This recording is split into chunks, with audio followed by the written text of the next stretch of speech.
Bismillahir Rahmanir Rahim. Alhamdulillahi Rabbil Alameen.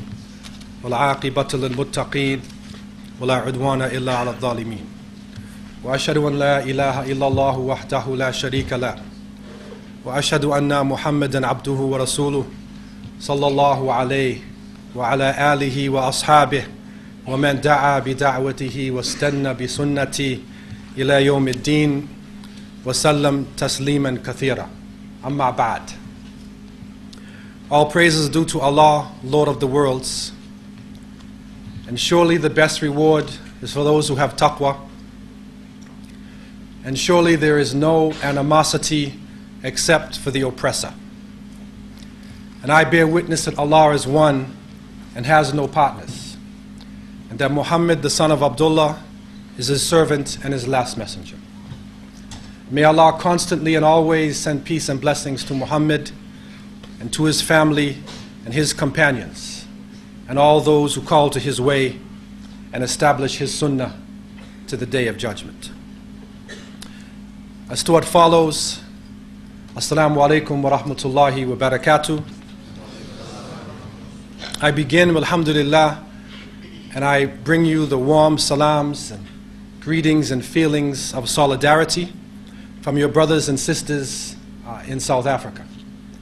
And I pray that Allah subhanahu would make you and make me all successful in this life and would bless us inshallah to be of those who would enter Jannah in the hereafter. No doubt since the last time I was here with you, the world has changed radically. And the position of Muslims in many parts of the world has gone from being very obscure to being openly placed in front of the eyes of the people. Muslims are finding themselves under pressure, and not only in the traditional areas of pressure, but they are finding themselves under pressure even in countries, in some of the Western countries, where we never expected to feel psychological, physical, emotional, financial pressure. And I seek refuge in the words of Allah subhanahu wa ta'ala, who has revealed to his beloved messenger alayhi salatu wasalam the best of words and the final revelation.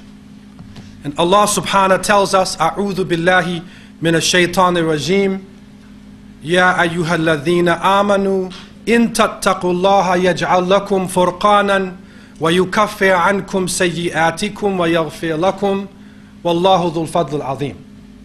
In Surah Al-Anfal, Allah subhanahu wa ta'ala has revealed, O you who believe, if you keep your duty to Allah, if you have taqwa, He will grant you a criterion, and He will release you from your sins and forgive you. And Allah is the Lord of great bounty. Many of the great ulama have looked into this ayah, and I believe it is of special importance to us today, with the world being so covered with confusion and with deception.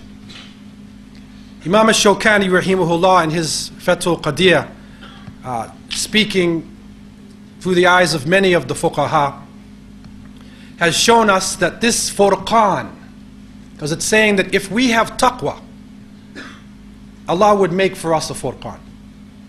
That this furqan is thabat al-qulub wa quwwat al-basair wa husn al-hidayah. That this furqan would give us insha'Allah thabat al-qulub, that Allah would strengthen the hearts.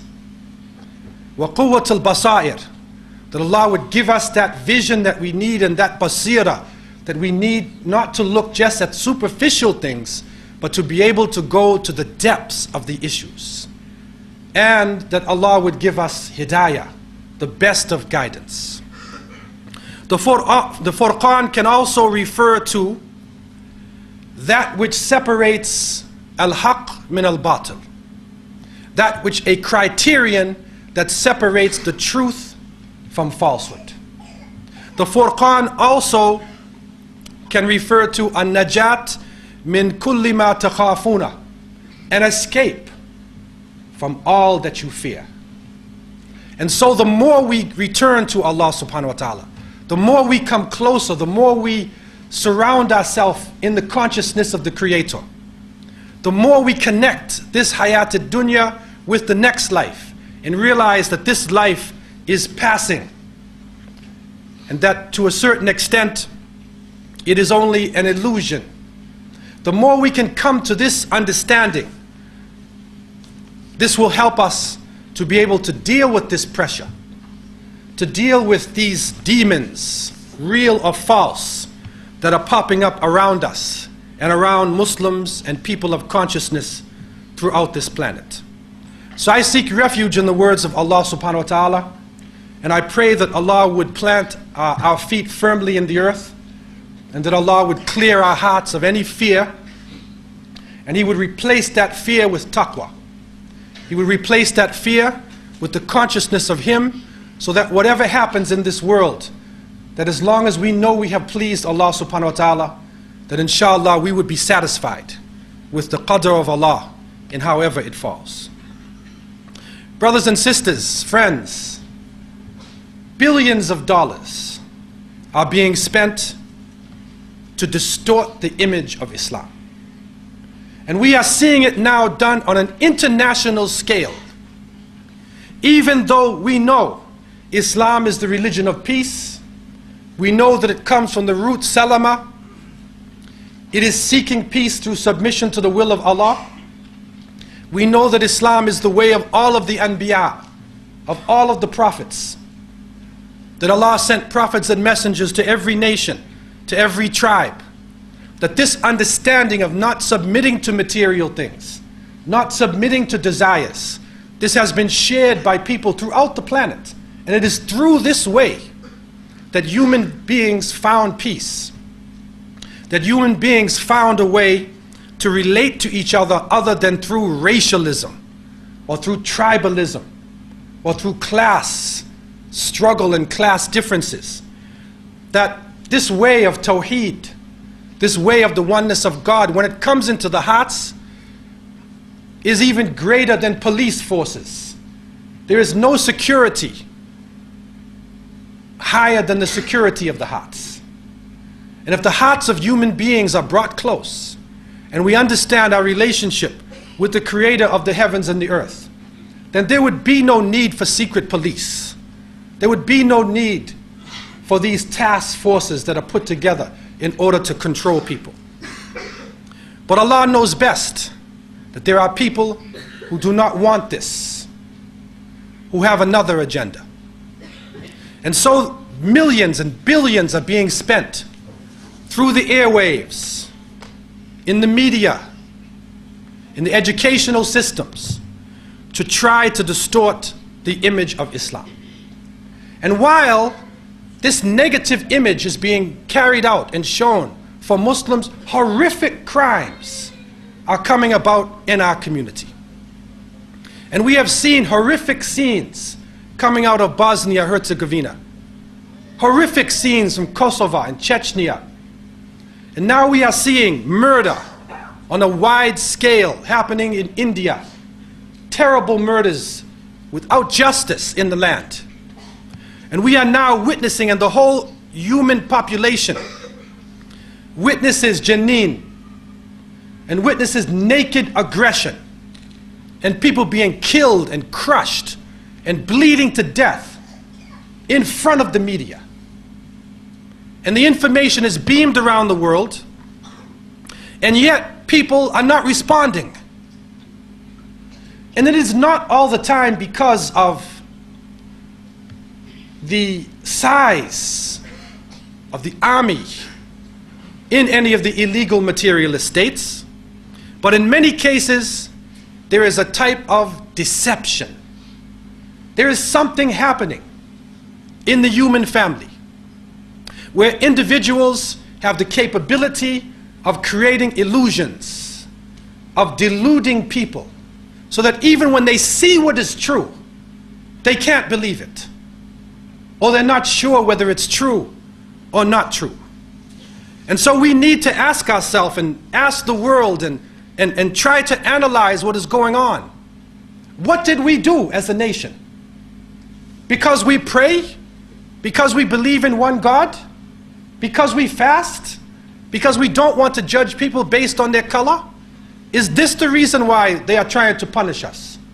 We have to analyze this, to try to understand what is going around us, and to begin to look at issues not just from the superficial side, but to go deeper into issues and try to understand the symbols and the signs and the groupings of people who are having profound influences upon the human family.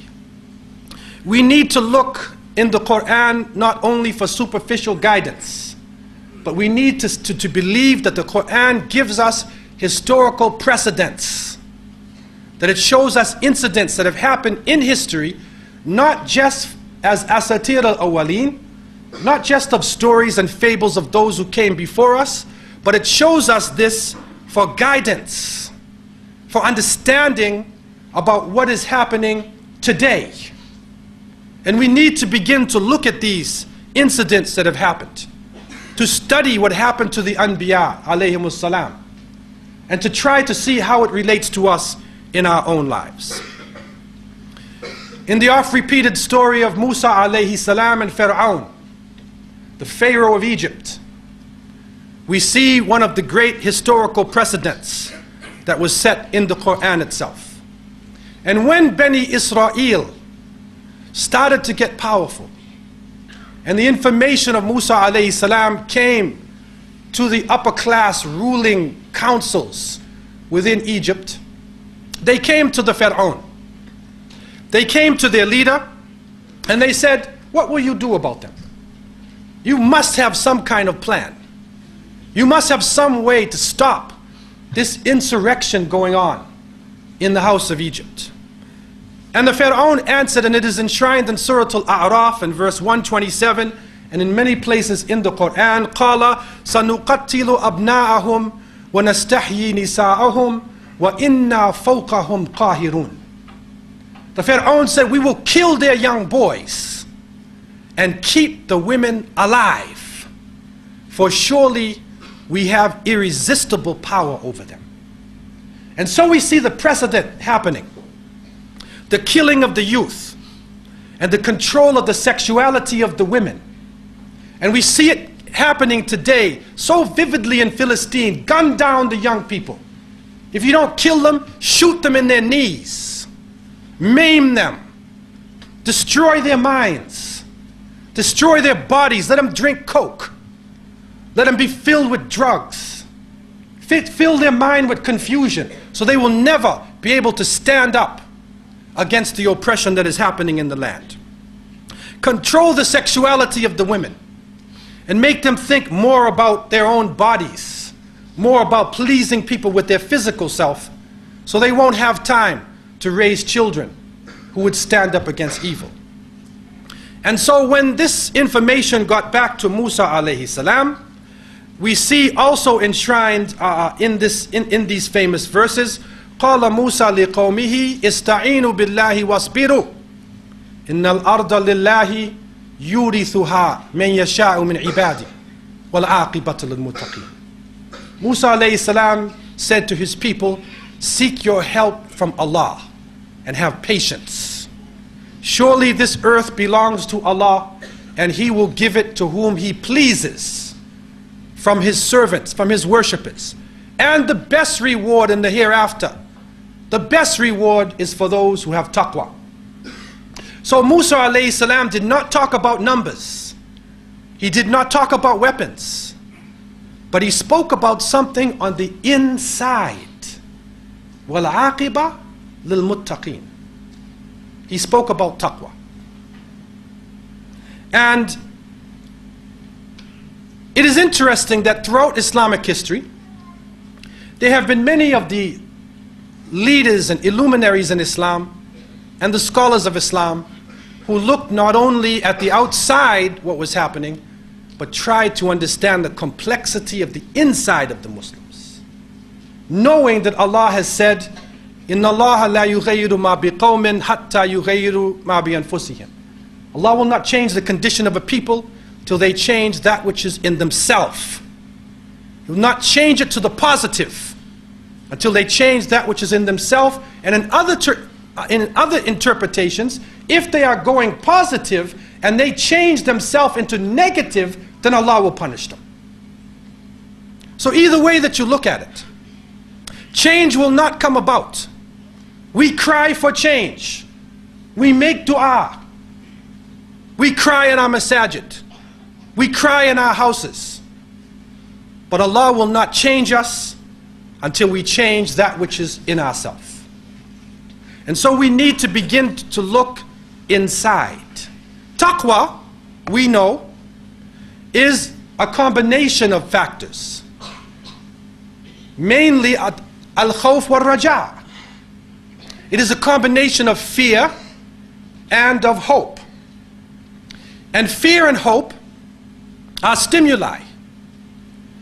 They are things that call you to action, that push you to action.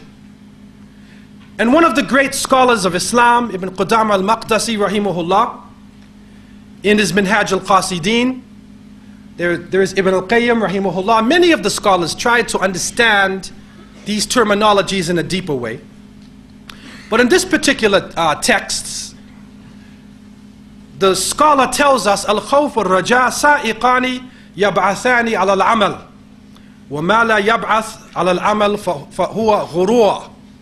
He said that fear and hope are two stimuli. They stimulate you to action. And that which does not stimulate you to action, it is deception. Fear makes you run from something. When you hope in something, you move towards it. So you are actively involved. But the issue of deception, one of the big issues in deception is when we are stagnated. When we are looking good, when our numbers look large, but it has no impact. And people have looked at the Muslim world and they said, you know, you have everything, man. You have money, you have leadership, you have armies, you have strategic position, you have everything, and it's like a beautiful vehicle that is standing there looking good, but there's no petrol in it. He's in his Lamborghini and he's ready to drive. And everybody's sitting at the stoplight and they're waiting for him to go. And they look at him and the light turns green. And he's looking good and he's going nowhere. But he's looking good. He's looking like he's going to win the race. So this is what we need to consider about ourselves. Because the body of Islam, to a great extent, has all the potential to set the stage for this century, to govern over the peoples of the earth. But yet some type of ghurur is happening now. And this ghurur is a general thing, and there is a specific thing, and we want to try to understand deception, to look at some of the levels of deception, the types of deception, and the danger, and how it can make us look good and go nowhere. In looking at deception, there are many different meanings for this term. Some of the meanings translated into English could be illusion, or delusion, or conceit. It also could mean danger, and it could also mean vanities, or it could mean the shaitan, wal-iyadhu billah. And Ibn Qudama rahimahullah, he told us the ghurur is ma yaghurru al-insan min mal wa jah wa shahwa wa shaitan.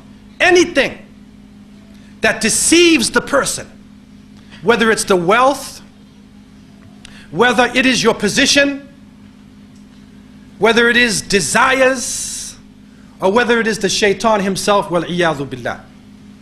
And you will see ghurur coming in many forms in the Quran itself. In Ali Imran we see in part of the ayah it says وَمَا الْحَيَاةِ الدُّنْيَا إِلَّا مَتَاعُ الْغُرُورِ, that the life of this world is nothing but material deception.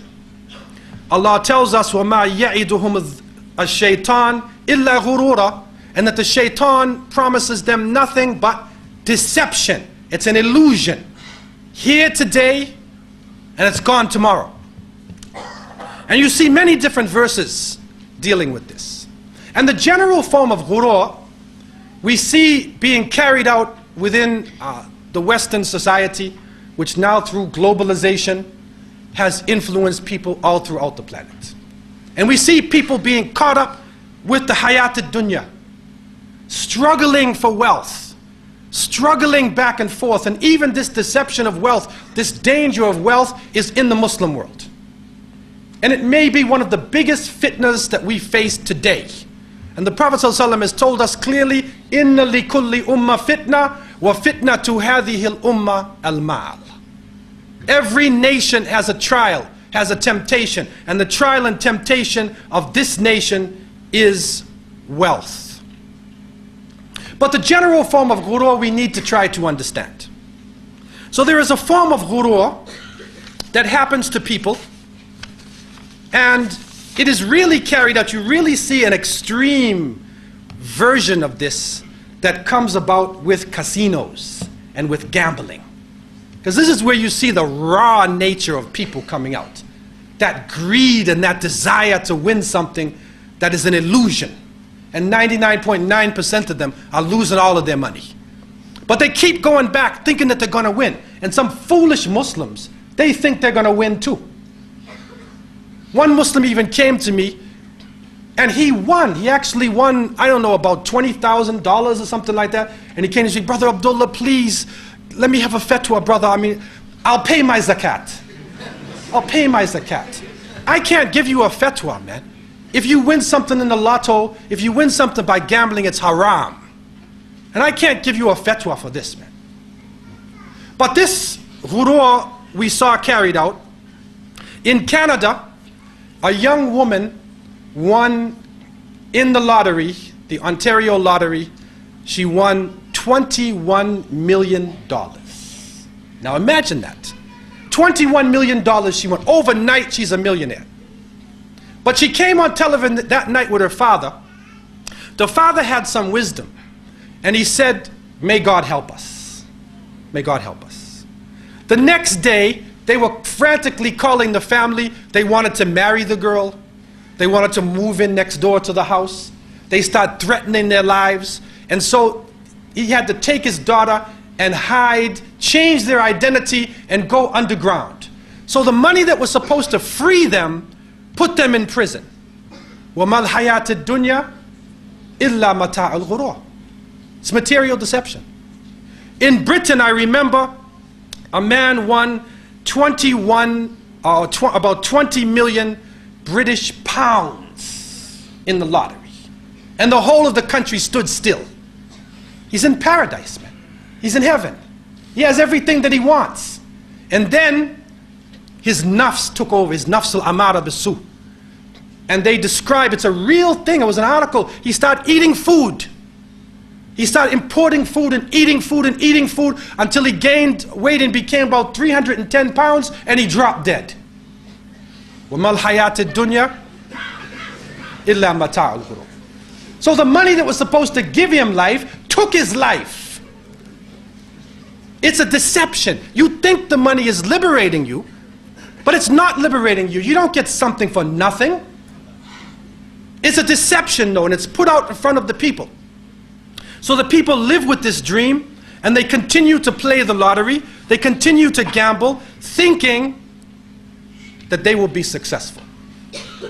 But what is interesting for us tonight is not just the general form of this deception. We want to go to the specific with the Muslims. And it is always good within our series, and anything that we do, that we start with ourselves. Inna Allah la yughayyiru ma biqawmin hatta yughayyiru ma bi anfusihim. We need to start with ourselves. And the scholars looked into many different categories of ghurur. We want to talk about a few of them tonight. There is one form where the people are deceived bi salah abaihim, that they are deceived by the goodness and righteousness of their families. So they think that because of their family, they're saved. And so they say, no, no, no, I don't have to make salat. My father used to make salat. My father was a great alim. We come from a long line of scholars. I don't have to get up for fajr. He is deceived. No, my mother used to give zakat. Why do I have to give zakat? We are an important family, and we built the mosque, we built the center. Why do I have to give zakat? This is deception. This is where the ghurur comes in, because he is now stagnated because of the issue of his family that should actually inspire him to do more. It becomes turned around, and because of his family or his nationality or his village, he thinks that he's saved. And this is a form of deception that is in our ummah. And it has even reached the point that we had people who call themselves Sharif. And we have great respect for the family of the Prophet alayhi salatu wasalam. But some people are running around playing like they are noblemen or they are sayyids, and they think they can do anything because they have that name.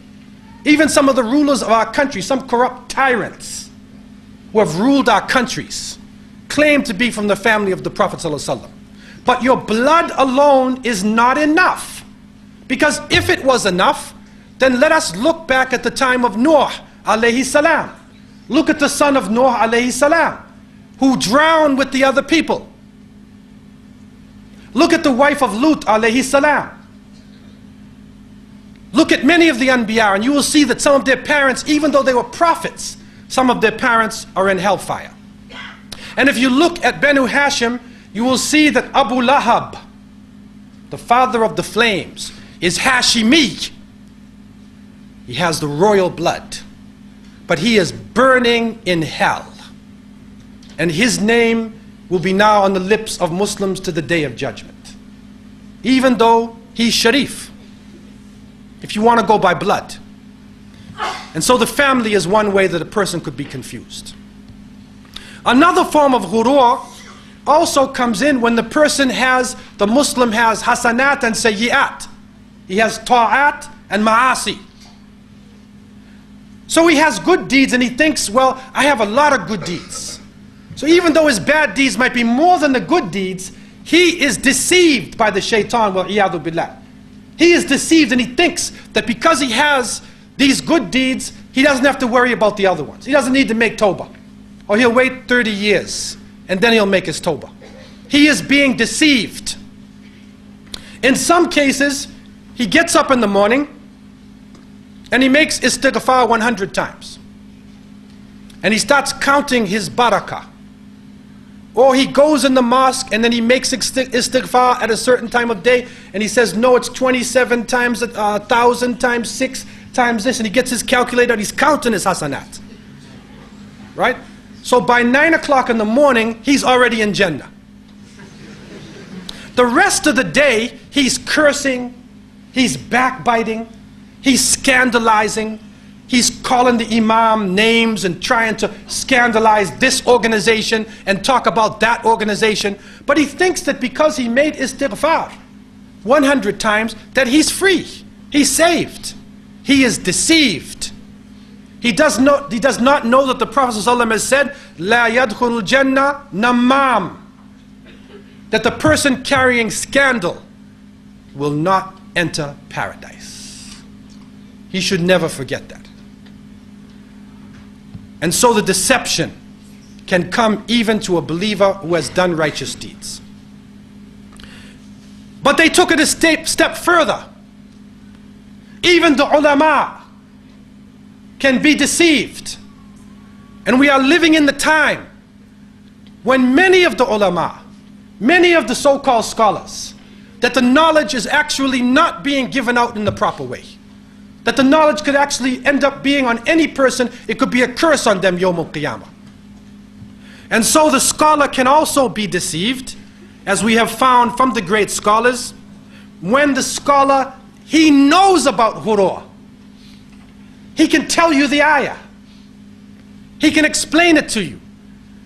But he thinks that because he's a sheikh, it doesn't apply to him. It only applies to the awam. It only applies to the general people. He doesn't remember that Allah told us in Surah Ash-Shams, قَدْ أَفْلَهَا مَنْ زَكَّاهَا, that the one who purifies his heart is the one who succeeds. Not the one who knows about purity, but the one who actively is involved in purifying himself. That is the one who is successful.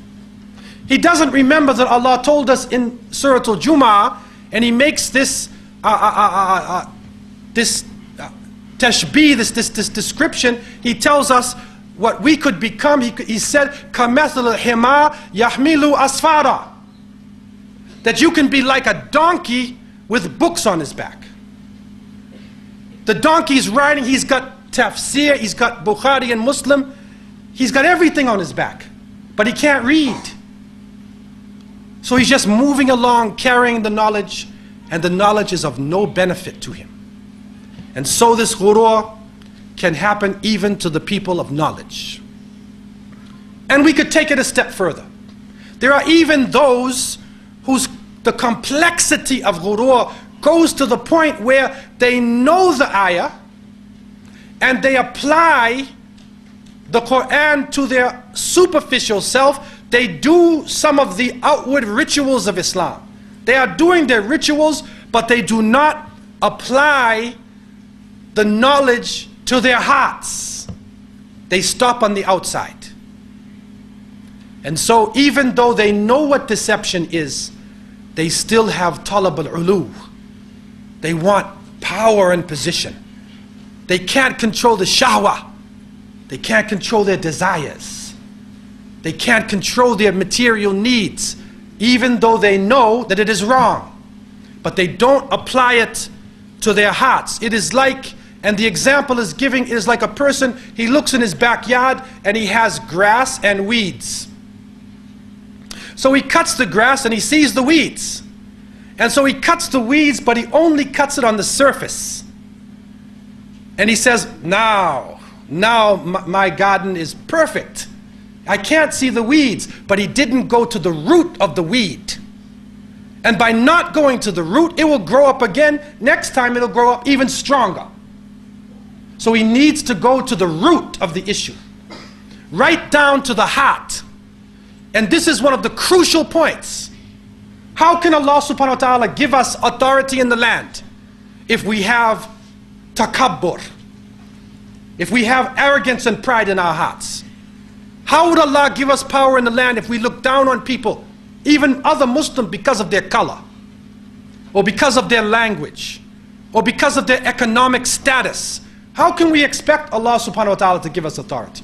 How can we expect Allah subhanahu wa ta'ala to give us victory if we have hasad? And we are so jealous of each other, always looking back at each other. What material progress did he make? Did she have a new baby? Okay, if you want one, that's fine. But if you hate the fact that another Muslim has a baby, or another Muslim has a new car, or they made some progress, the masjid has a new carpet in it, if you hate that, then the hasad destroys everything. And so we could be fasting, we could be praying, we could be going to Hajj, paying zakat. And as the Prophet ﷺ said, إِيَّاكُمْ وَالْحَسَدْ فَإِنَّ الْحَسَدَ يَأْكُلْ حَسَنَاتِ كَمَا تَأْكُلُ النَّارُ الْحَطَبِ. Beware of jealousy and envy. It eats up your good deeds like a fire eats up firewood. And so the hasad can destroy us from the inside. This ghurur also can take an interesting form. And I was shocked to read in books that are over sometimes 1,000 years old, and to find issues that are very similar to what is happening in our own community. And I say this with all humility to the movement leaders that we have. But our Islamic movements should be bringing us together. Our Islamic movements need to unite us on the truth, need to be humble and sincere, and bring the Muslims together. This is what we need in these times.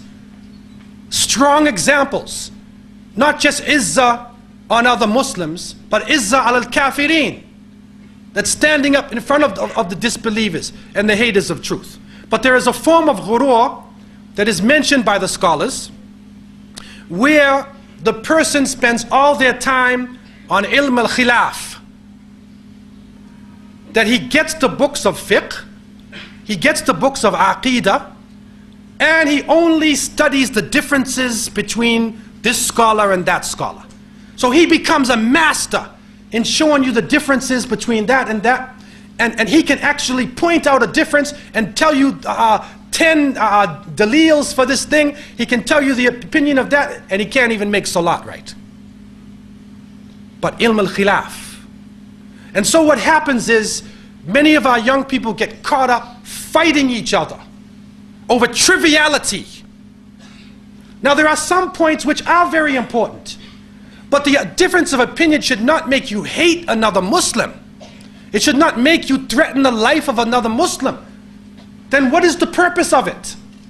And the Prophet ﷺ has told us, مَا ضَلَّ قَوْمٌ قَطْ بَعْدَ هُدَى إِلَّا أُوتُوا الْجَدَلِ. That people would not go astray after guidance until they were given the ability to argue with each other. The ability to argue. When our energy should not be spent on arguments. That we need to go forward. Because we are in a deep struggle now, whether we know it or not. And if you're in a hot struggle, a hot battle, and the bullets are flying and people are dying, and a Muslim comes on your side and you look at him, are you going to say, what madhab are you, brother? What does it matter, man? You have a Muslim on your side, man. And does it matter whether he sits in tahiyyat and he moves his finger or not?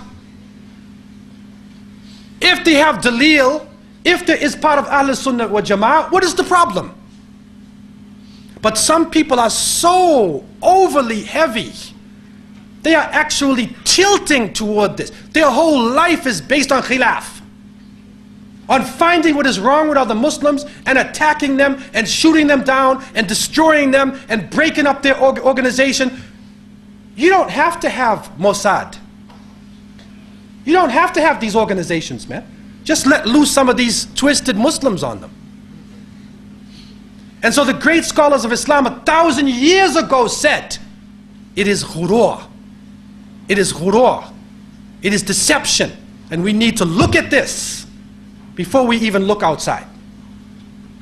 Another group spends their time and they're really into this thing and it is happening, and may Allah help them, they spend their time on makharij al-huruf. So they learn ilm al-tajweed and they are reading how to pronounce the harf. And so he spends all his time on makharij al-huruf and he learns to pronounce it perfectly, and he never reads the meaning of the Quran. So he knows how to say it, but he's not putting it into his own life. And the Prophet ﷺ said the time would come when people would read the Quran in melodious tones and it wouldn't pass their throats. It wouldn't pass their throat. Sadaqa Rasulullah sallallahu alayhi wasallam. Others read or spend their time in Nahu and Sarf. And they learn the rules of Nahu. And we need to know these rules of grammar. We need to know it. But if the whole day is spent upon Nahu and Sarf, and people are dying, man. They're dying in the streets. And you're arguing about the struggle between the Kufiyin and the Basriyin in grammar. People are dying in the streets. So we need to come out of this ghurur. It is the first deception. It is the first and most lethal form of deception that we are facing. It is the essence of the struggle that is going on today. Because I believe strongly, and Allah knows best, that this ummah is moving toward the front, and this ummah has the potential to lead the world. But we need to try to repair ourselves. And I want to leave you with a few points. One is that we need to renew our relationship with Allah. We need to renew our relationship constantly and to try to humble ourselves in front of the Creator of the heavens and the earth. And to try to build up the taqwa, that our consciousness of Allah will not be only when we are in lectures or only when we are around other Muslims. That even if we are by ourselves, even if we are downtown and the time comes for salat, we look for a place to make salat. Even if we're downtown in the mall. We don't only pray inside of the masjid. And so we need to build that taqwa inside of ourselves. We also need to seek authentic Islamic knowledge. To try to base our understandings upon the great Salaf of this ummah, who have given us authentic guidance, and not to necessarily base our lives upon dreams. And no doubt there is something in the dreams, but it is not the basis of our lives. Not based the thing upon the length of a person's beard. In Cape Town now we have all types of people running around. Alhamdulillah, Allah has blessed us with many masajid, 120 masjids in just one city and its suburbs. But all types of movements, and now you got to watch out because people are coming with giant beards and giant kufis on their head and turbans that are like, 2 feet wide, and they're coming in now and people are fooled at the size. They're measuring the turbans now. Who's got the biggest one? Don't be fooled by the turban. Don't be fooled, because sometimes it's the opposite. And if we are really supposed to humble ourselves to Allah subhanahu wa ta'ala, then why would we even try to do that? To be struggling against each other in this type of thing. So we need to strengthen that taqwa within ourselves and to try to look for the type of authentic knowledge that can help us separate Islam from culture. Islam, culture. Because our cultures are many times not Islamic. And many times we are doing things because we saw our parents do it. We are doing things because it is the way of our people, not because it is the way of the Sahaba and the early generations. Number 3, that we need to ask Allah for hikmah, for wisdom. And surely in these times, it is that hikmah, that balance, that tawazun that we need in these times, because one of the dangers in our ummah, again, in deception, is to go to extremes. But we need that balance to be able to make the right decisions, as the Arabs would say, وَضْعُ الشَّيْءِ فِي مَحَلِّ, putting things in the proper place. لِكُلِّ مَقَامٍ مَقَالٍ, for every situation you're in, there is the right thing to say. It's like a doctor. When the doctor sees his patient, and if the doctor were to just look at you and say, okay, take this medicine here, my friend, he might give you the wrong medicine, it's not enough and you're still sick, or he might give you too much and kill you. But no, he takes your temperature, he takes your weight, he asks you about your history, he feels your pulse, right? And after he gathers this information now, along with his knowledge of medicine, then he makes his decision. That's the hikmah. So we shouldn't be going into situations where we don't know the circumstances around us. That you need to have patience to relax and to go into the situations, with the sabr and with basira now. Look at everything. Try to look through the lines. Don't just judge people on dhahir. Don't just judge on the superficial things that we see. So we need to ask and pray to Allah for the hikmah. Next, we need to focus more on Islamic character, on mu'amalat. And for a long time we focused on ibadat. We focused on how to make salat, how to pay zakat, how to fast, how to make hajj. And definitely that is the basis. But now there is a great need for Islamic character. Because we are under the spotlight. And you'll be surprised to know that even though in America, where it seems to be so bad for Muslims, in New York City, right, New York City itself, in many parts of America, you can't get a copy of the Quran. You cannot get a copy. Every single English copy has been sold out. In Brazil, I received message, every Portuguese translation of the Quran in Brazil has been sold out. Everybody wants to read this book. So out of this evil, out of this action, which I don't believe that any of us did, and Allah knows best who did it, and I do not feel that it is a victory for Islam. It is a terrible action that was done, and thousands of Muslims might have died in those flames. But out of that evil that went on that day, Allah is bringing us closer to where we need to be. And maybe we need to have some pressure on us. Maybe life has become too easy for us. So we need to study the character of the Prophet ﷺ. He told us, بُعِثْتُ لِأُتَمِّمَ مَكَارِمَ الْأَخْلَاقِ, I have been sent to complete the best of character. So you need to look at our character, man. We can't fast in the month of Ramadan and as soon as Shawwal comes, you start swearing.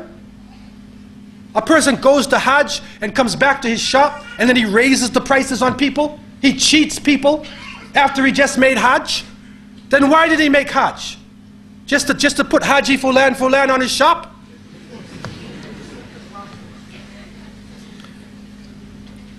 Number 5, we need to strive for unity. How many times has Allah told us, وَاعْتَصِمُوا بِحَبْلِ اللَّهِ جَمِيعًا وَلَا تَفَرَّقُوا, ordered us to hold on to the rope of Allah together. Don't be divided. How many places we've been told this? So we need to work for unity. In the same way that many Jamaats work for disunity. To show khilaf. We need to now do work to come together with other Muslims. And to love and appreciate the people of the Qibla. And the great fuqaha of Islam, if they had a difference of opinion with each other, they would give nasiha politely and they would make dua for that person. They would make dua for the person and not curse the person and scandalize their name. So we need to work towards seeking this unity in the ranks of the believers. Number 6, we need to have a positive approach. A positive approach. Not a negative approach. It seems difficult, no doubt. And in the battle of the Khandaq, you can recall that the armies of the Ahzab were coming from Mecca to surround the Muslims, to destroy the Muslims. And they were digging a trench. And they came to a stone, they couldn't break it. They asked for Rasulullah ﷺ, and he came and he hit the stone, and he saw a flash, and he said, I see the empires of Persia opening up. The empires of Rome are opening up. And imagine this saying like, empires of Rome and Persia. We're being about to be attacked by almost 20,000 wild Bedouins. But see how positive he was? In the most difficult circumstances, the greater picture, the ultimate goal, and not just caught up on the pain of the present. And so we need to have a positive approach. As the Prophet ﷺ would say, يَسِّرُوا وَلَا تُعَسِّرُوا بَشِّرُوا وَلَا تُنَفِّرُوا. Make things easy, don't make it difficult. Call people to Islam. Don't drive them away. And lastly, I believe that now is the time that we need to go public. Not to hide. That we need to come out in the schools, in the universities, in any possible way and explain the beautiful aspects of Islam. And distance Islam from any confusion coming out of our ummah. Distance Islam and show the lies that are coming out of Hollywood and the lies that are coming on the media. Because surely the ultimate goal is Allah, and surely Allah is the one who will decide who will rule this earth. As Musa alayhi salam said very clearly, Ista'inu billahi wasbiru innal arda lillahi yurithuha man yasha'u min ibadi wal aqibatu lil muttaqin. Seek your help from Allah and have patience. Surely this earth belongs to Allah, and He will give it to whom He pleases from His servants, His worshippers, and the best reward is for those who have taqwa. أقول قولي هذا وأستغفر الله لي ولكم والسلام عليكم ورحمة الله وبركاته.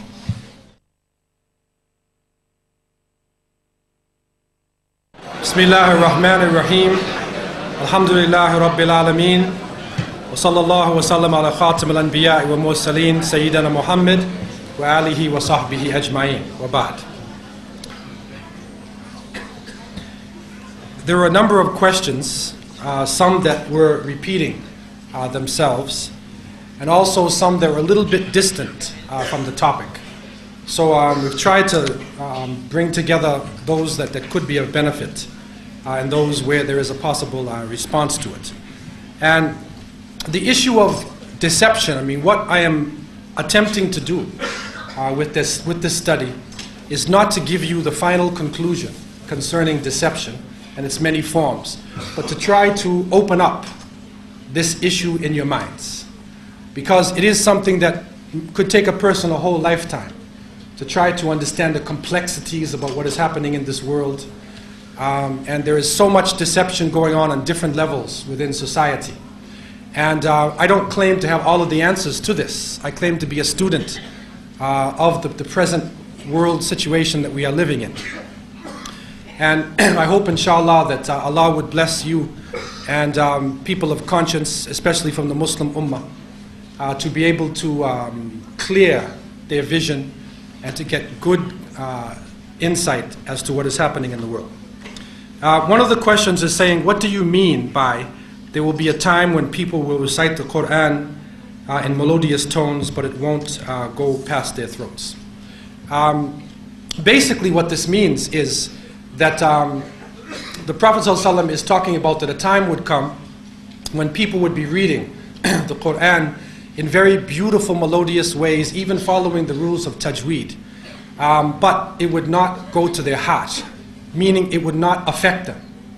So if Allah is saying, Aqimus salah wa atuz zakat, establish prayer, and you should also give the zakat. And a person reads this, and other people are listening and say, Ya Allah, Allah, when he reads the verse. And then Asr comes, and they don't make salat. Or the person who reads the Quran itself, reads it in a very beautiful tone, and then he doesn't pay zakat. So he's read it in a beautiful way, but it didn't apply to himself. And when the early Sahaba, radiallahu anhum, used to deal with the Quran, they would deal with it ayah by ayah, section by section, small amounts, and practice. Not large amounts just to read like parrots, right? But you're reading it for a number of, you're reading it not only for the tilawa, but tadabbur, ayatihi, itba, awamirihi. You're reading it to reflect on the verses and to put it into practice. And so this time has come that we are living in. And you've seen many situations where people are moaning and groaning when the Quran is being read. And as soon as it's done, they go right out and disobey Allah. So really, that is not, this tanzeel came not as a nice song. You could listen to Michael Jackson or somebody and cry too. It's not like music that people listen to and it changes their emotions. This is the words, this is kalamullah. This is the words of Allah subhanahu wa ta'ala. And it's supposed to affect us not only emotionally, but it should affect us in our life. The other question is how does somebody purify their heart? Now this is an issue that the great scholars of Islam have studied, for many centuries. And in the Quran and in the hadith, the sayings of the Prophet, peace be upon him, there is much guidance. And what happens with many of the issues is that the scholar will look at, for instance, the diseases of the heart. So they will describe to you the problem, and then they will show you what is the way to fight this problem. Like for instance, one of the diseases is takabbur, kibriya, like pride and arrogance.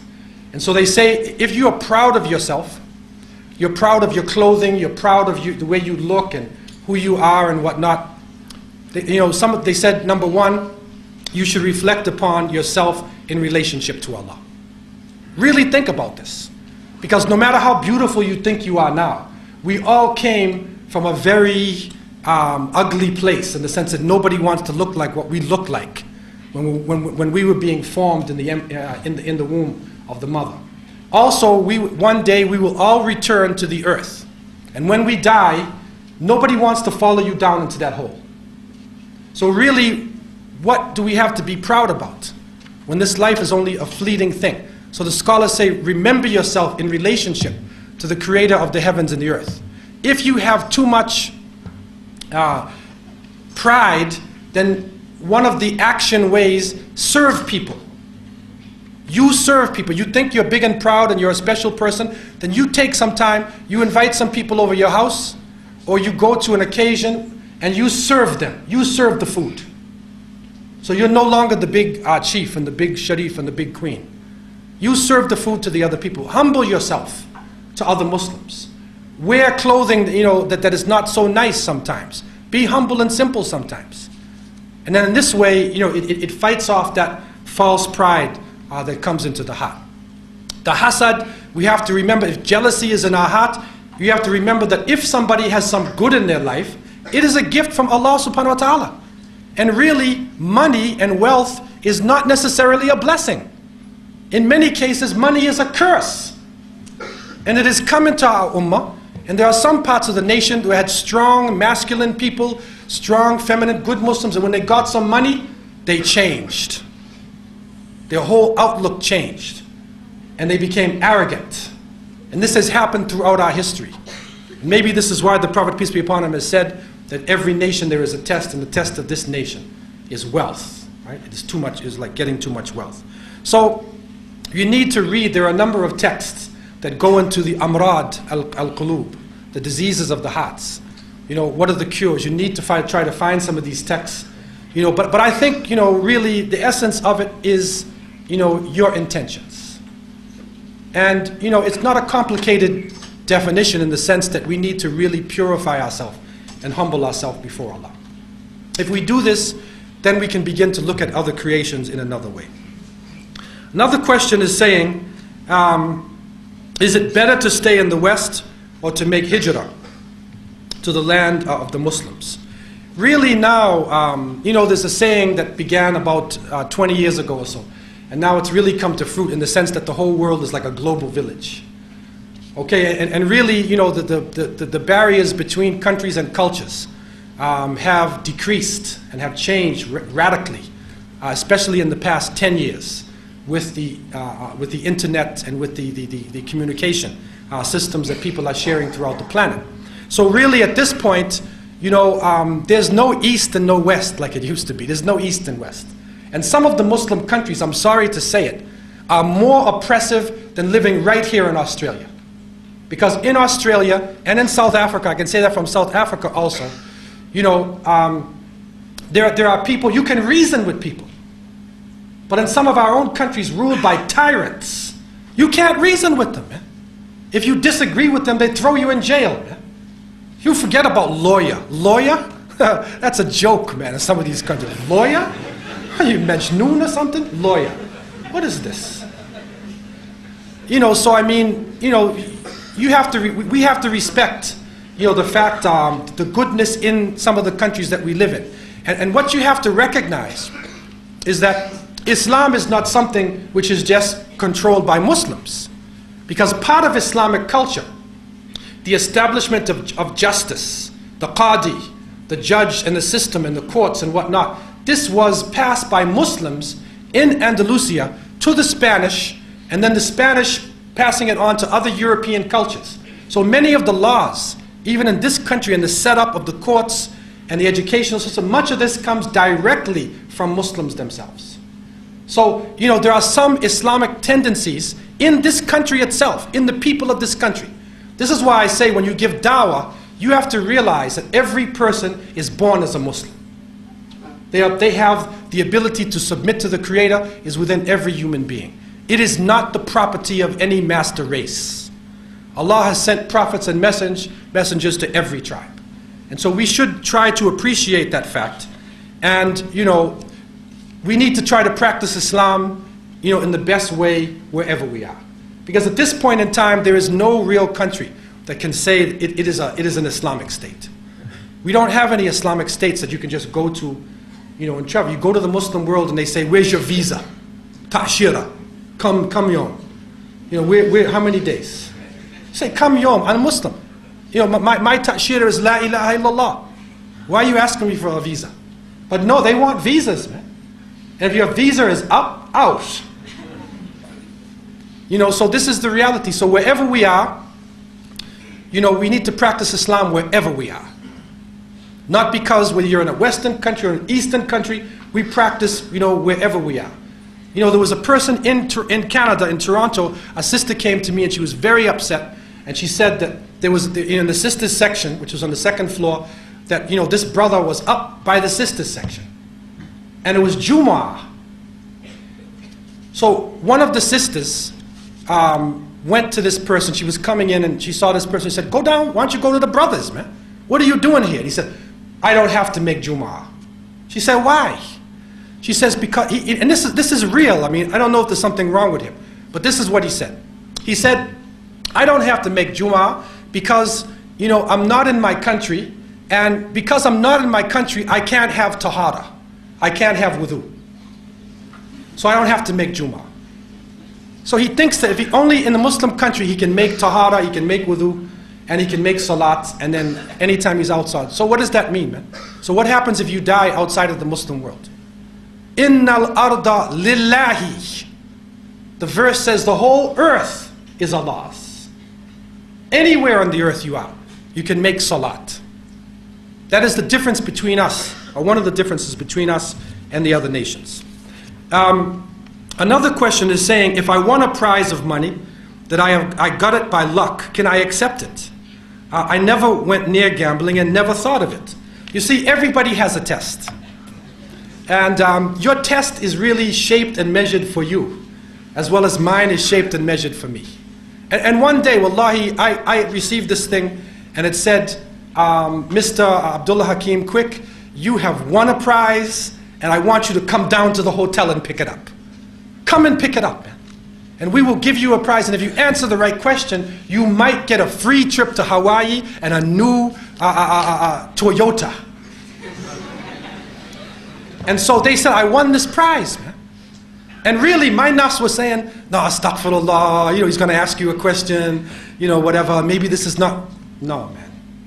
The things that are by chance, you throw the dice, you roll the numbers, whatever like that, this is not Islamic, man.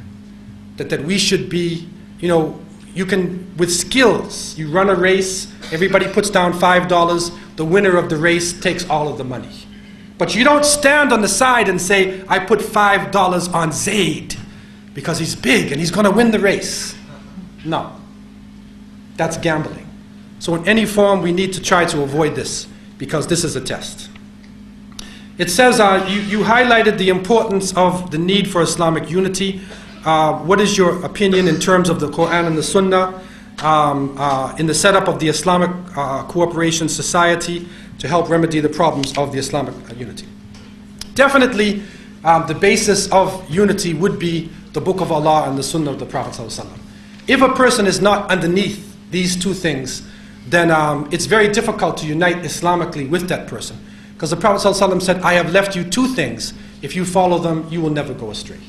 And that is the Book of Allah and my Sunnah and my way. So these are the only two things that he left that we would never go astray by following. It is the basis of our faith, and it should be the basis of the unity. Now there may be varying understandings, within the Book of Allah and within the Sunnah. And we need to have adab al-ikhtilaf, that we need to have the etiquettes of differing. If we differ with somebody, you need to differ with politeness, and we need to look at the adillah, the dalil that is there, and we need to have respect for other people and their opinions. And if they disagree, even if you're right, then you say alhamdulillah, you make dua for the person, leave them, man. Okay, maybe Allah would guide them to the truth. And so you need to try to make a unity, but you have to remember that Hudhayfa ibn Yaman radiallahu anh, he said to the Prophet ﷺ in a long hadith, something to the effect of, and it's going as a long hadith, and at the end of it he said, what should we do in the time of fitna? And the Prophet peace upon him said, go to the imam and go to the jama'ah. And he said, what if there's no imam and no jama'ah? He said, then in that case, you should cling on to the roots of a tree. Go by yourself. Hang on to your faith until you meet Allah in that state. So if the Muslims are all divided and there's no jama'ah, no imam, we still have to stay on the path as though we were Ibrahim alayhi salam. One ummah. Each person has to have that inside of themselves.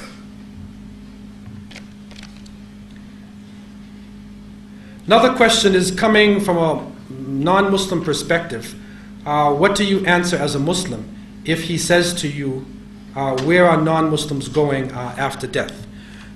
We have to always remember that, Allah subhanahu wa ta'ala, Allah is the creator. He is the one who will judge, and not us. And, those people who have followed the prophets of different nations, whether it's Moses, whether it's Jesus, other prophets, peace be upon them, they are considered to be those who submitted to Allah. Okay? Also, the Quran says, وَلَقَدْ بَعَثْنَا فِي كُلِّ أُمَّةٍ رَسُولًا أَنْ يَعْبُدُوا اللَّهَ وَاجْتَنِبُوا الطَّاغُوتَ. We have sent to every nation a messenger, that they would worship Allah and stay away from false gods. So amongst the Aboriginal people in Australia, amongst the indigenous or Aboriginal people in Africa, in South America, the Aboriginal people in Europe, all tribes, all nations, China, everybody received the Prophet. And that if a person is following Tawheed, oneness of God, and they did not receive the message of Islam clearly and directly, then they are under the mercy of Allah. If he pleases, he will punish them. If He pleases, He will forgive them. That is out of our hands. If the person has gotten the message directly and they refuse to accept that message, then the Quran shows us that they will receive a painful punishment in the next life. But we are not the ones who judge people. Our job is only to deliver the message. And people must choose the message. La ikraha fi din, qad tabayyana rushdu min al-ghayy. There is no compulsion in religion. Truth stands clear from falsehood. Another question is saying, brother, what do you think about the many European people who see oppression and stand up to guard it with their lives? And it goes on with different points. What about the people who are protesting against the situations in the world? We have to realize that oppression and deception is not based upon any particular color. That it can be found in any color, in any race, in any nation. And with that as a basis, with right and wrong is the basis. It's not based on tribe.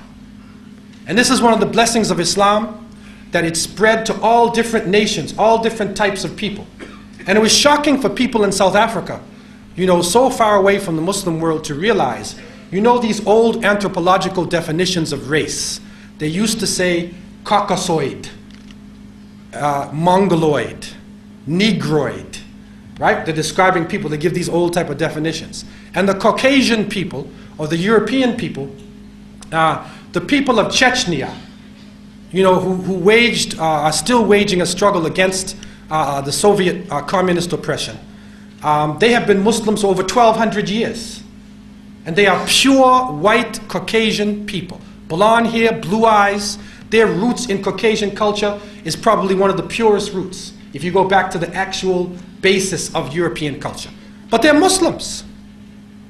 So it's not based upon color. It's not based upon race. And that has to be our basis, because other people are basing things on color. They're basing it on race. And we should not use those definitions. But if the people are wrong, they're wrong. I don't care what color they are, or how powerful they think they are, or what language they speak. It says, okay, that's the same question. Yeah, it said, brother, while the problems are going on for Muslims, is it better to go in jihad or study Islam? Because jihad is fard ayn, or should I study, or what should I do? There's a few questions concerning jihad. Now, we have to realize that the definitions that are coming in the newspapers, when they use the word jihad, they are saying holy war. Okay? But we know that the word jihad from the juhud, or you're struggling, you're exerting yourself, and that this struggle is in all different forms. There is even a jihad which is inside of the person, jihad al-nafs, which is not necessarily the greatest jihad. That's a weak hadith that said that that's the greatest jihad. But there's an internal jihad, which is a very strong, powerful one. And we have to go to this jihad every day. That's a struggle to choose between right and wrong. And that is a form of jihad. There's a jihad that goes on in your house. There's a jihad in your community. When you clean up, when you stand against evil in any form, that is jihad. There is also jihad bil mal. There's also a struggle with your wealth, right? Where you can actually, support people who are struggling in jihad. You can even hold back your wealth, which we'll be talking about, which is like boycott, things like that. So there's many different ways of struggle. There is also a form of the struggle when people are attacking you and fighting you. You stand up and you fight and you defend yourself. And there's nothing wrong with that. Every nation in the world, says our heroes, they have Memorial Day. Do you have Memorial Day here in Australia? So you have an unknown soldier. About those soldiers, for instance, who fought in World War II and, against the Japanese or whatever it is they'll say here in Australia, right? So every country has that. So there's nothing wrong with Muslims also feeling proud about the people who have died in the path of Allah, and also be prepared to stand up to defend their rights. This is a God-given right to every human being. And it is agreed upon even in the United Nations and other things like that. You have the right to resist occupation. So that this is nothing which is, special. But we have to realize that if you see evil, as the Prophet ﷺ said, change it with your hands. If you can't do that, say something. If you can't do that, then feel it in your heart, and that is the weakest form of faith. So in terms of the struggles that goes on in the Muslim world, it's not always proper for Muslims to necessarily personally go inside that struggle, because you may make it worse in the struggle than for the people who are there in the struggle. You want to go into jihad in a country where it's snowing outside. There's some brothers in South Africa. They want to go up, in the mountains in Chechnya, whatever, the Soviets. Okay, man. I said, have you ever seen snow before? He said, no. I said, you have never seen snow before, and you want to go up there. Okay, and they're living in the snow. They sleep in the snow. Okay, you want to struggle in jihad? I said, it's a cold night, it was raining out. I said, take this blanket and go sleep outside on the sidewalk. And wake up tomorrow morning and tell me how you feel. Okay? Then you will see whether you really want to go out there. You're not necessarily prepared to do that. Right? But you can make dua, you can support people and other things. So there's different levels of struggle, and you need to see where you fit in. But the point is that if we see evil, then we should try to do something, some sort of resistance to the evil that is around us. The other question is saying, what is your advice in seeking authentic knowledge? In a country like Australia where the scholars are scarce, or in a Muslim country, what should we possibly do? Well, we should try to seek knowledge wherever we possibly can. And really, you'll be surprised to know, if we get serious about learning Arabic, if we get serious about the basis of hadith, there's enough knowledge right here, We tend to want to be great scholars and we won't take the first step. Right? First start learning how to read Fusha Arabic properly. Try to learn your vocabularies. Try to learn the basic grammars. Start to learn to read the Quran properly with tajweed. Also start to learn hadith. Go to learn your basic things. And then inshallah, there are different cities and parts of the world where you can get a lot of knowledge. There's a lot of problems in the Muslim world. But still there are places like, I've been told, there's many brothers and sisters who are in Damascus now. And they say there are a lot of good scholars in Damascus that are around. And it's fairly safe in the sense you can come in there, get some knowledge, and you can leave.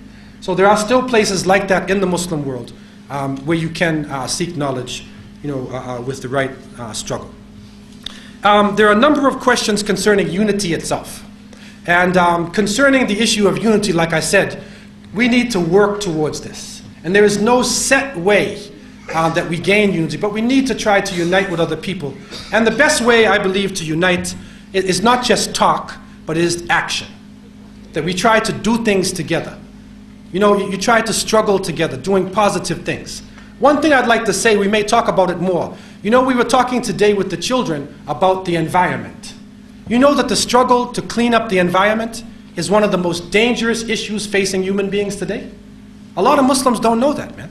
And do you know that if we are struggling to clean up the environment, that we are actually doing something Islamic? Because we believe it is Allah, it is the Creator who made this environment. And if we preserve it, if we protect it, if we clean it up, then we are actually doing a positive thing in Islam. And the Prophet ﷺ used to always encourage his followers to plant trees. Plant trees. Even if Qiyamah is coming, plant a tree. Okay, so planting trees, preserving life, cleaning up the environment. These are Islamic actions that we can do. So there are many things that we can do within this society in pointing out the good and forbidding people from evil. And we need to try to unite upon good Quran and Sunnah type attitude and action programs. Another one is saying that I am 18 years old and I'm in a very, very bad situation. And he said that he's dropped out of school and he's failing, he's having problems. And he doesn't know what to do and he's in a bad situation. What I would like to say is that you need to go to some of the groups that have brothers who have been out there. And I know that the Jama'ah, the Isna Jama'ah, has brothers who have been out there, who have been in the streets, so to speak. If you use that language of the streets, right? You say that here, right? Okay, they've been in the streets, and Allah subhanahu wa ta'ala guided them back to the truth. So you need to go to somebody who's been out there, and suffered some hard times, and then Allah guided them to the right path, and then listen, get counseling, man. You need to get counseling. And somebody who can sit with you and spend some time with you and then show you through example as well as words how to go to the right path. Okay? Another question is, if this world has become a difficult place, okay, that says, why shouldn't we do something about it? Of course, we say that we should do something about it. The other question is that, is it correct to say that we cannot pray Jumu'ah if we have to work? Work is more important. There are people saying this, is this correct? This is ghurur. This is another form of deception. And there was even one of the Muslim countries, I don't like to name countries and individuals, but there was a Muslim country where the head of state actually said, don't fast in Ramadan, do some extra work. Okay? And, this is deception. This is the shaitan who is deceiving somebody, concerning these issues. Because those things that are the most important are those issues that have been made compulsory upon us by Allah subhanahu wa ta'ala and by the Prophet sallallahu alaihi wasallam. Right? They are musharri'. Tashri' comes from the Creator and His Messenger. We do not have the right, to dissolve that which has been made compulsory in order to do something else. Okay? So the Jumu'ah is made compulsory for a reason. Our salat is 5 times a day for a reason. And if we look at the weakness of our hearts and the weakness of our lives in this material world, you can see the reason why we need to stop and make prayer. We need to fast. Some of us need to fast 3 or 4 months a year, right? And not, especially brothers who are not married yet. We need to fast 3 or 4 months per year, and not just in Ramadan, okay? But alhamdulillah, the Creator is merciful and made fard upon us the days of Ramadan. And so, the Creator knows better than us, what is good for us, and we don't have the right, to try to put our own opinion above the opinion of Allah. Another question is saying that the person suffers from depression and it is caused by Islam and culture. They find it hard to practice Islam because their family came in the way of them. They're dominated by culture. And they even make it difficult, and they treat the person like a stranger. Well, this really is a test. And everybody has their tests, and inshallah, Allah will give you ajr, will give you a reward, a great reward, for struggling with politeness, be gentle, but be steadfast in your deen, and you show respect to your parents. But if they try to lead you off the path, like you read in Surah Al-Luqman, try to read Surah Al-Luqman, and then you will see that you obey your parents, but you don't obey them in ma'siyah.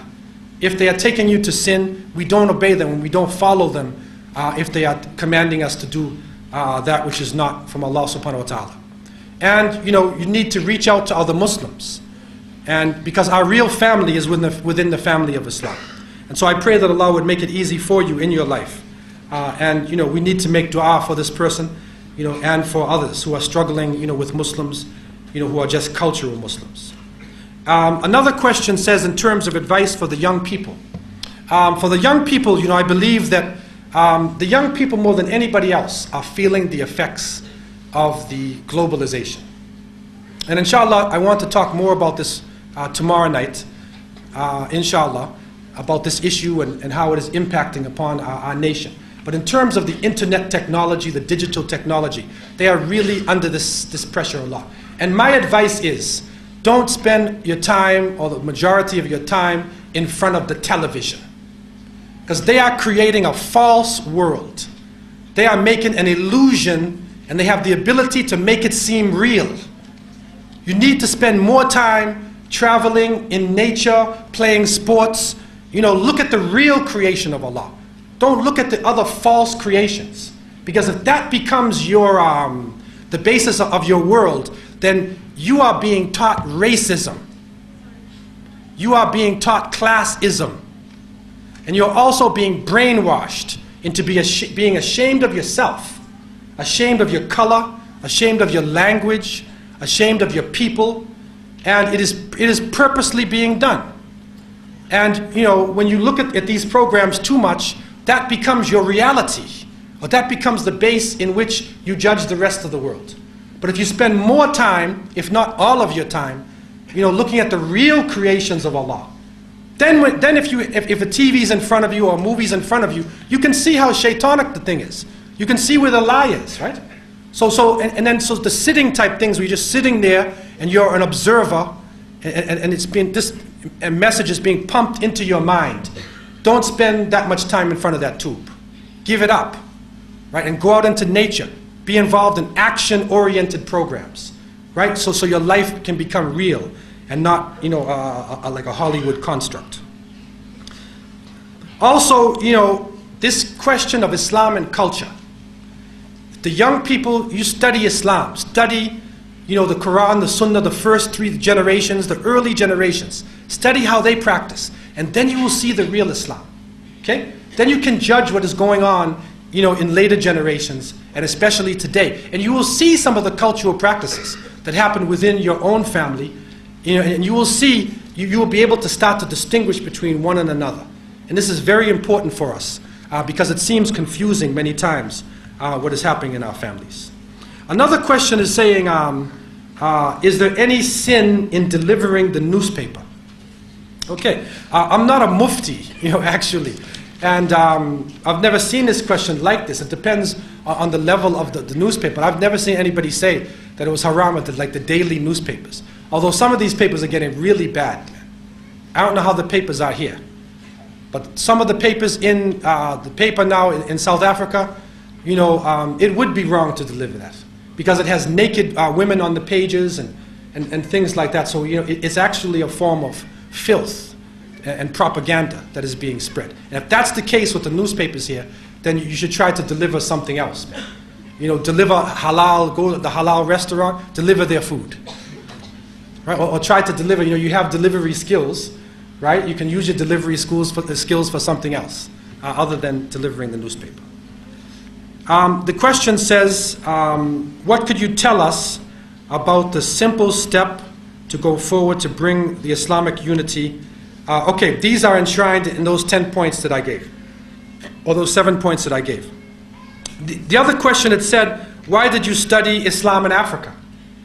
That's an interesting question. Well, to be honest with you, I studied this partly because of my own desire to understand my roots, okay, and the connection between my family and Muslims. And because many times when new Muslims, when you accept Islam, and I accepted Islam, alhamdulillah, and when you accept Islam, sometimes you feel isolated. And you know, the people say there's new Muslims, there's revert or convert or whatever, and they say there's Muslims born in Muslim families. As though the people born in Muslim families are the authentic, true Muslims. And the ones who accept Islam are like, you know, like we say asli and taqlidi, like one is asli, the original, and the other is an imitation product. You know, they used to say made in Japan, right? But now, you know, people want things made in Japan, right? So asli and taqlidi, you know, you see that really all of the Sahaba, you know, accepted Islam. And there were some of the Sahaba who had drinking problems and killed people and fighting problems. And they had many problems. And they accepted Islam, and they were the best generation. Okay? So if they were the best generation and they accepted Islam, then there is no difference between whether you're born in a Muslim family or not. It is your amal, it is your actions, it's your taqwa. That's the difference. And not necessarily the family that you were raised in. But I found myself in that situation. And so I was interested to know, because we have a thing called roots. We are searching for our roots, right? And our heritage. And so I was searching, and I found out that, you know, when I was first coming into Islam, you know, it was through the study, it was within African history, that in West Africa, many of the great kingdoms there and empires were actually Islamic. Mali and Songhai and cities like Timbuktu and Jenne and all that. These are actually cities of learning, man. Okay? So I found this out, and I became very interested in this. And I found out that over 30% of the people who were captured and taken to America as captured prisoners of war or slaves were actually Muslims. I was shocked to find out that there were ulama in Brazil, in Jamaica, in Haiti, in Trinidad, in Suriname, in the United States who were writing books in classical Arabic during the slavery period. Okay, so when I found these things out, it became very interesting. And then in terms of dawah, which I have been involved in all of my life as a Muslim, and inshallah hope to be involved in for the rest of my life, that this call of dawah in America, that if you go to the town, if you go to a university and you say, we're having a program on what is Islam, nobody's going to come, man. Okay, most people, they want controversy or they want something that interests because they're programmed, right?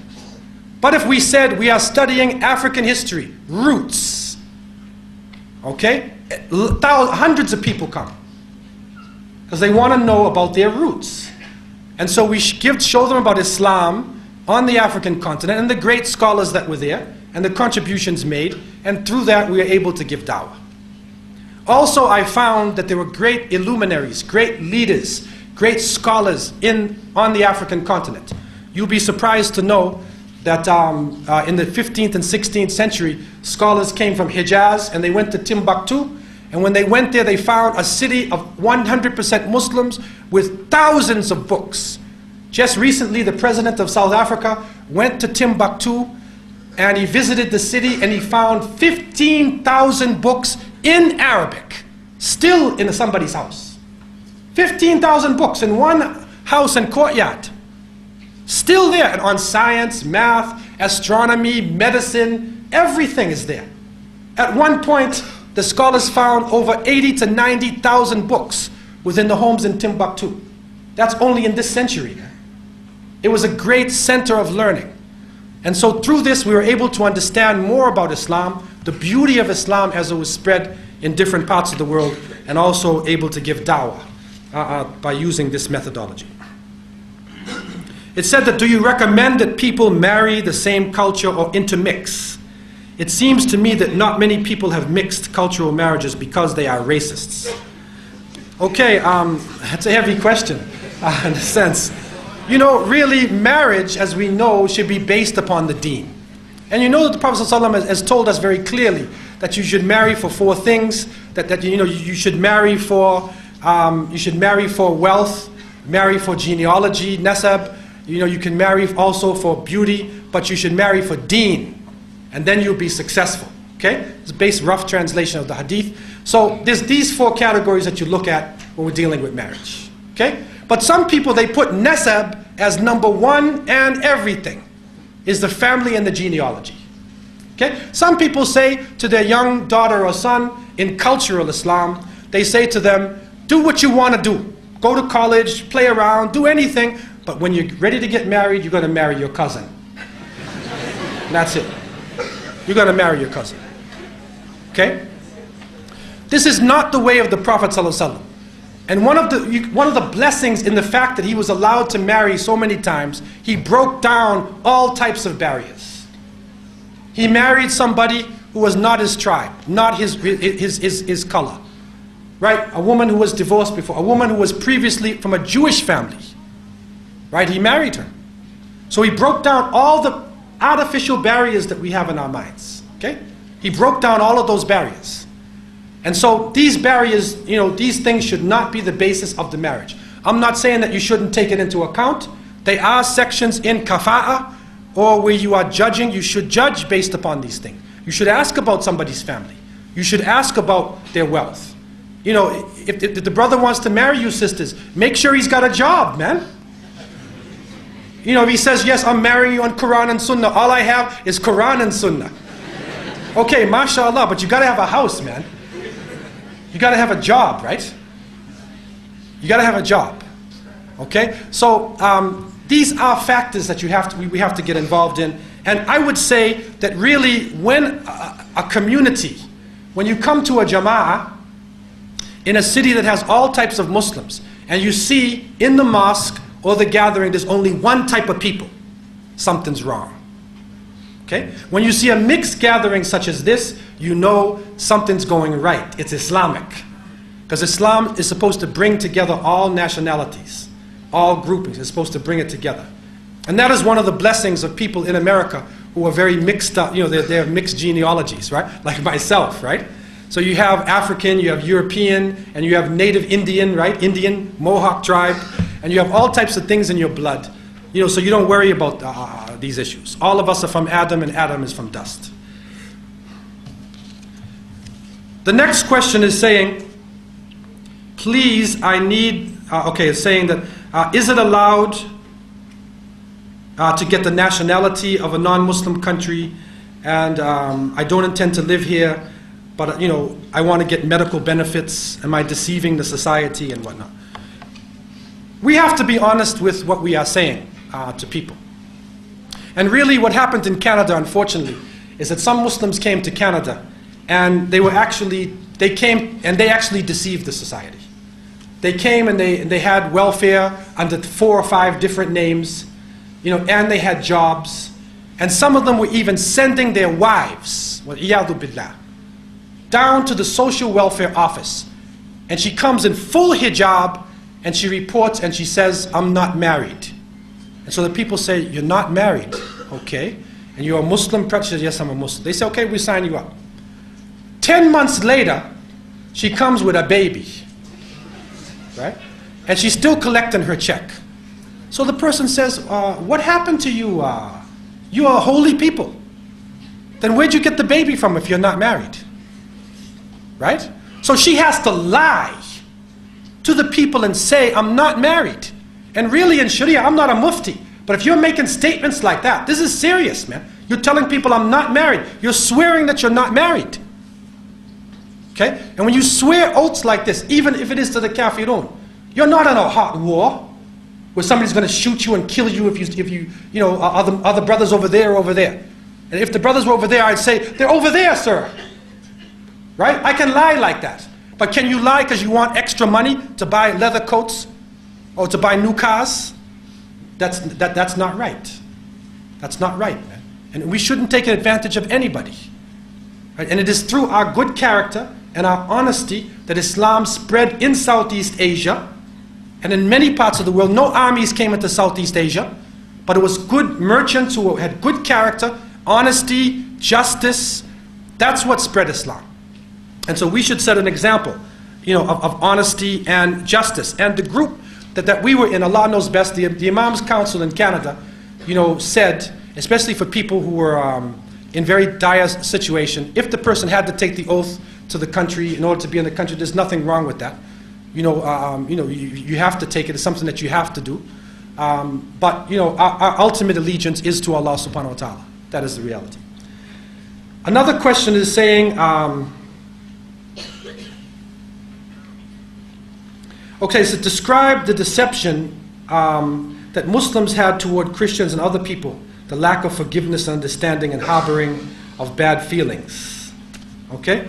One of the deceptions, or one of the wrong understandings that Muslims had in dealing with Christians and Jews and other people of the book, is that, Islam is a way of life. And I found out that when I accepted Islam, that I was practicing a lot of Islam already. I was already doing that. Because the same principles of being honest and being good and trying to have a family and to get married and to eat good food, I was already doing it, man. I stopped drinking alcohol before I was a Muslim. I stopped taking drugs before I was a Muslim. I stopped eating pork before I was a Muslim. So there are many things that I was already doing, but Islam now, as the last message, it gives you the clear explanation for the things that the people of the book have lost. Because the scriptures of the people of the book have been confused. And so Islam gives the right direction. But Muslims, Islam, when you accept Islam, you accept it not for Muslims. You accept it for Islam, for Allah subhanahu wa ta'ala.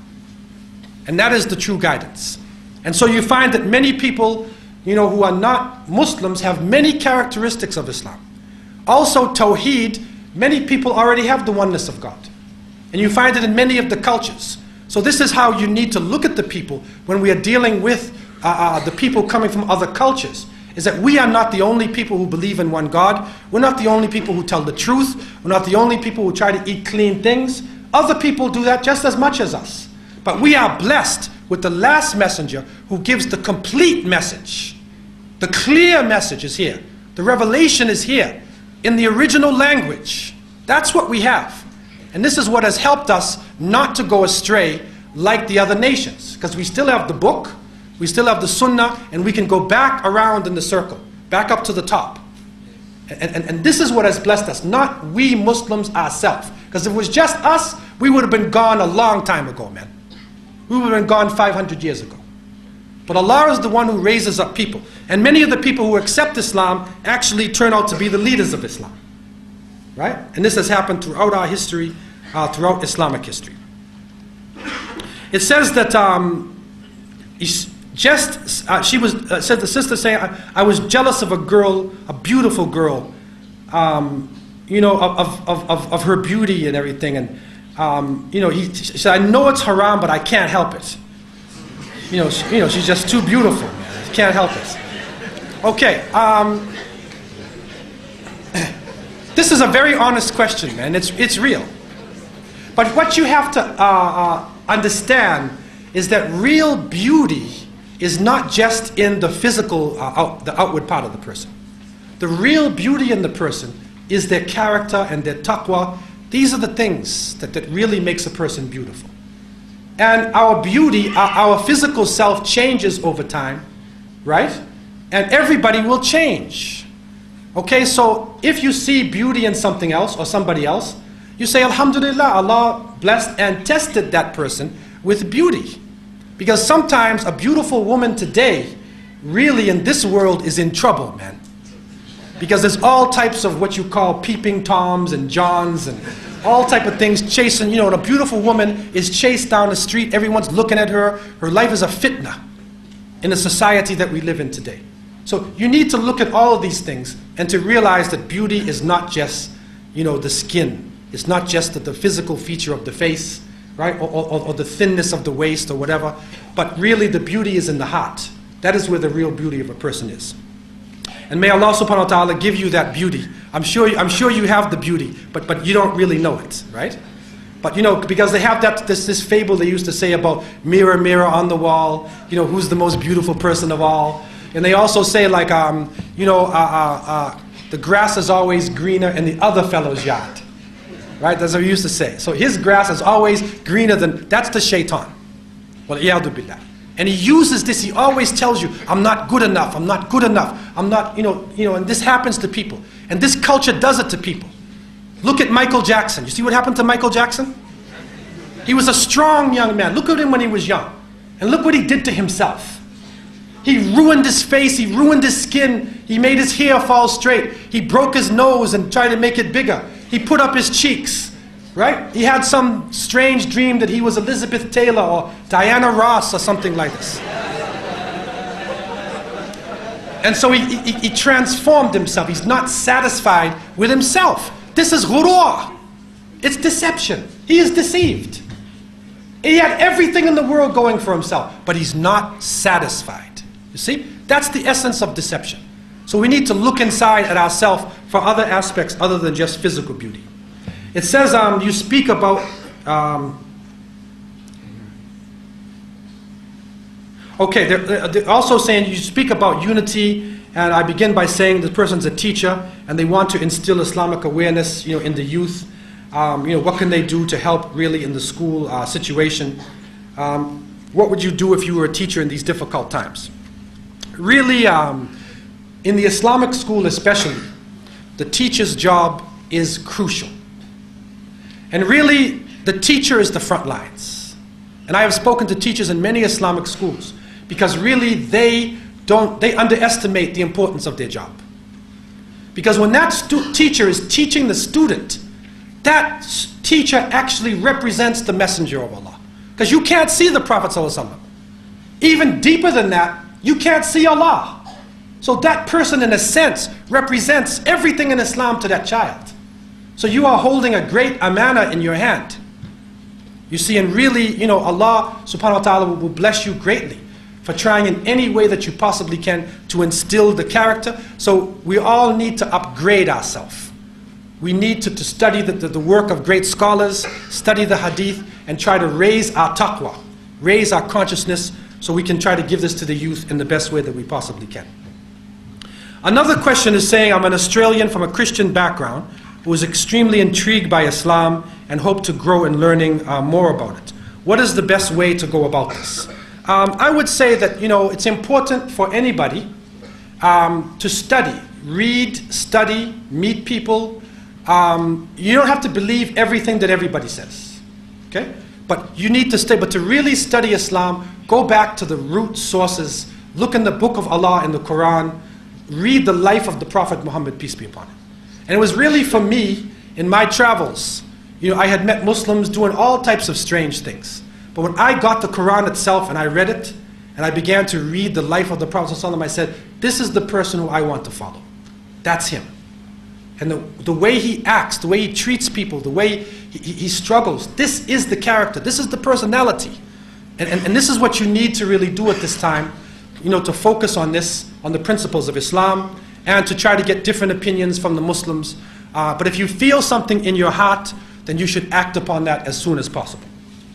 Another question which is very similar to it, which I want to read right away, it is saying that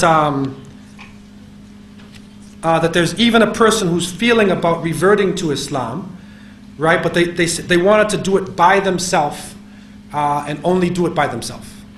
Okay, really, Islam is not an organization.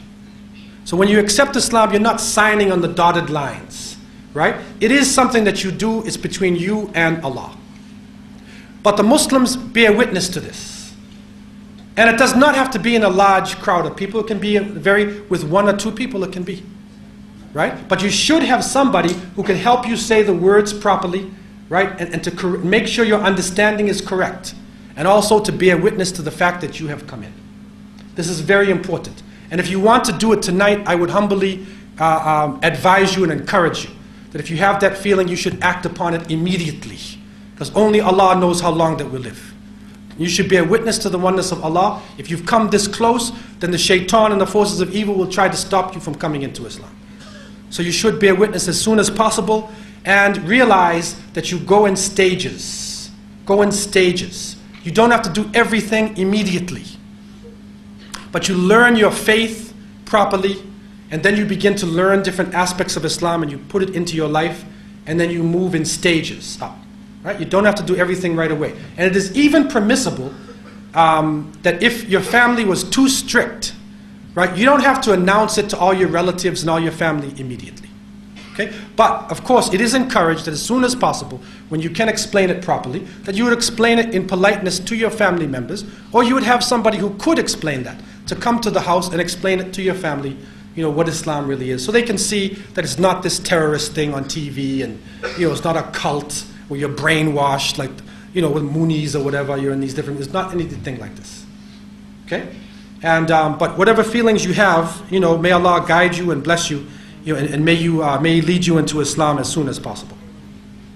It is also saying, in terms of the best way of avoiding deception, as I said, it's important for us to strengthen our relationship with Allah subhanahu wa ta'ala, and it is important to us to humble ourselves, and to always remember our position with Allah, and to investigate.